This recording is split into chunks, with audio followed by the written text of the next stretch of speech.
What's up, everybody? So doing a little gold analysis over the weekend following the NFP numbers on Friday, yesterday. And man, I've been staying away from gold a little bit more than usual because, I mean, intuitively you would think that because of the rate of inflation that gold would be at $3,000, but it continues to go down. And so, I've been really consciously sticking to Forex with my own strategies, and because it's just much more cyclical and trending. But, then again, if I say that gold isn't trending, well, that just wouldn't be true, right? So we just hit a major level of support here, though, and this is why I wanted to shoot this video. We've retested this 1730 level. We have some big levels down here, obviously. 1700.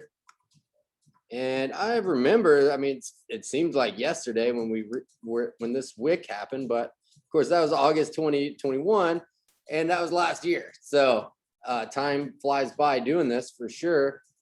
So, we've retested a major level here, and we have that big round number of 1700 and below that, right? So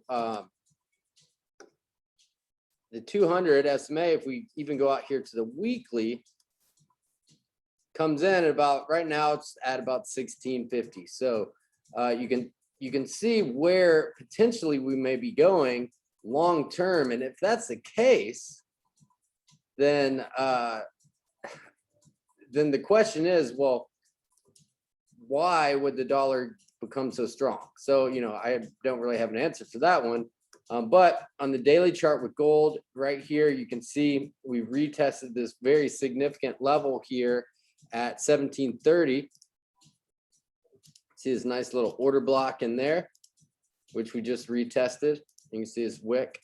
And so, we're prepped up very well for a potential bounce, I think, coming this upcoming week, right? So does that mean dollar weakness? I don't know. So, without getting too far off the beaten path from gold, switching over to the euro hit pretty much almost the parity line, not quite. I don't think we can get this close to it without it retesting it, to be honest. But so we might come up here, retest this level of 104, and then push down. So, but going back to gold here with our analysis, we can go over here to the dollar index, and you can see this really big. It's an 8-hour time frame on the daily. Pretty big wick just got posted there, and that's where we are in the 4 hours. So, we're looking like, and especially those were some decent numbers for the dollar on Friday, but nonetheless, we saw it kind of turn around, surprisingly enough, but not so surprisingly enough, because that's just how NFP goes. A lot of times, I unfortunately got stopped out on dollar CAD.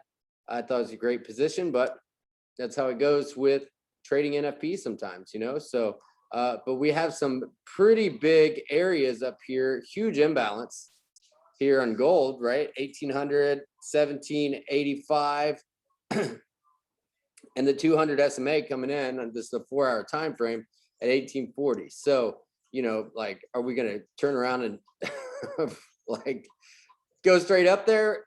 Definitely not. I think we might, though. There'll be some opportunities for some bounces here, maybe even a breakthrough support to take out these stops.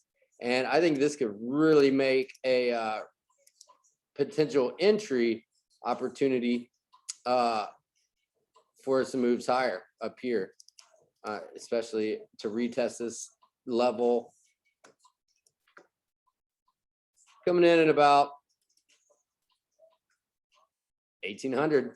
What do you know, right?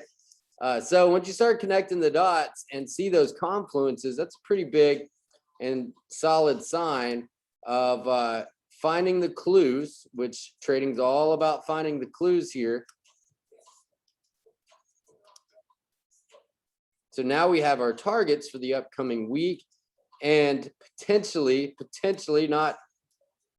not fully flushed out, but a game plan, especially concerning the dollar if this dollar weakness continues. So we'll go into more on that on the weekly outlook video. Hope you're having a great weekend, everybody. Let's crush it next week. We got, we're talking about gold, we're talking about the dollar, we have inflation data, we have core retail sales next week. It's gonna be a big week. So buckle your seatbelts. We'll be trading live in the accelerator. Hit me up if you want to join us on the live calls, and I hope you're having a great weekend. Peace.